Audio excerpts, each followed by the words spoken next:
would you smuggle your best friend out of East Berlin? It's 1963, 2 years after the GDR government built the Berlin Wall to stop East Germans from escaping to West Berlin. The stakes are high because your friend Manfred is about to be drafted into the National People's Army. Meanwhile, the situation at the heavily guarded border is tense. Climbing the wall is not an option. Recent attempts using brute force have failed, and at least 140 people have died trying to flee to the west.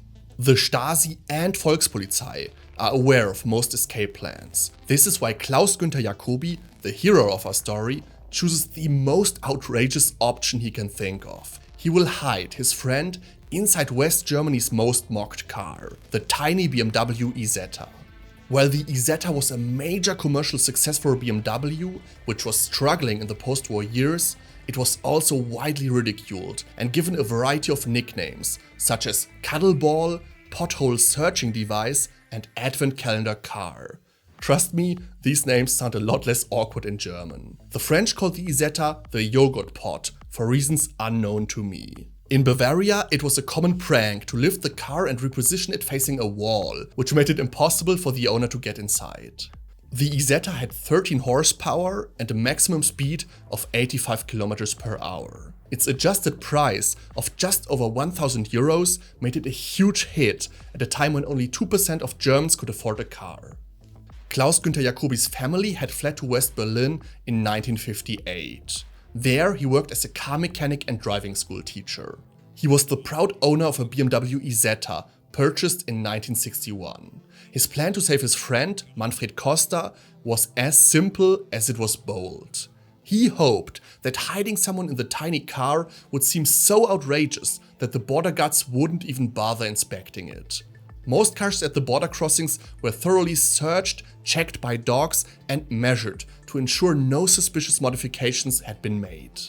Klaus-Günther Jacobi, however, did have to make major modifications to his Isetta to make space for his best friend.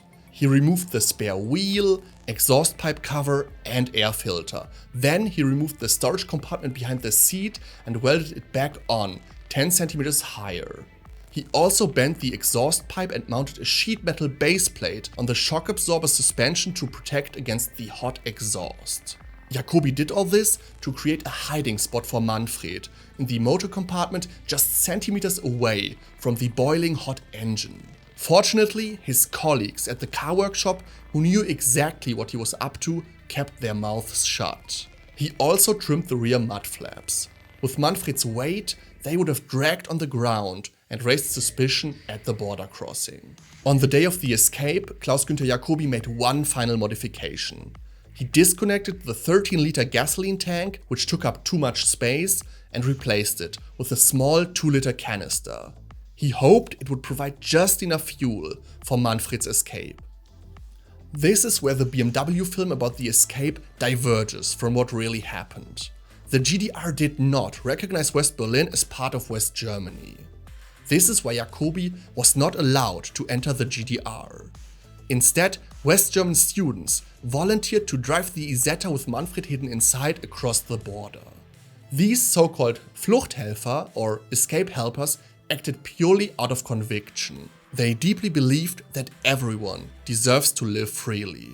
On the rainy evening of May 23rd, 1963, an unknown West German student picked up Klaus-Günther Jacobi's Isetta in West Berlin. After crossing the border from West to East Berlin, he picked up Manfred in Pankow. On a dark dirt road, Manfred climbed into the engine compartment. As they headed toward the Bornholmer Straße border crossing, the student realized they might be late. Cars were backed up, and the wait time was over an hour. The border closes at midnight. Just minutes before midnight, the Isetta finally gets its turn. The situation is tense. Dogs bark aggressively, and the border guards' expressions are grim. Klaus-Günther Jacobi's bold plan does not work out as he had imagined. The border guards insist on inspecting the car with a dog and checking the underbody with a mirror. Suddenly, the worst-case scenario becomes reality. A border guard opens the engine compartment and inspects it with a flashlight. Manfred is only millimeters away from rotting in a GDR prison for the rest of his life. It is here that the outrageousness of using an Isetta comes back to save Manfred. The border guard's inspection isn't all that thorough, and he fails to spot Manfred. The guards also ignore a dog that has clearly caught Manfred's scent. 5 minutes before midnight, the barrier rises and the Isetta crosses the border. Klaus-Günther Jacobi waits for his friend just meters from the border at the west end of Bornholmer Bridge, overjoyed that his plan worked. The Fluchthelfer students went on to smuggle 8 other people across the border in a different modified Isetta. They were caught on their 10th attempt. Jacobi eventually had his Isetta scrapped. However, he kept the key to the engine compartment. Unfortunately, Jacobi and Manfred had a falling out and haven't spoken in years. Finally, Klaus-Günther Jacobi has a message for the world. He wants people to be aware of the injustices that happened in the GDR.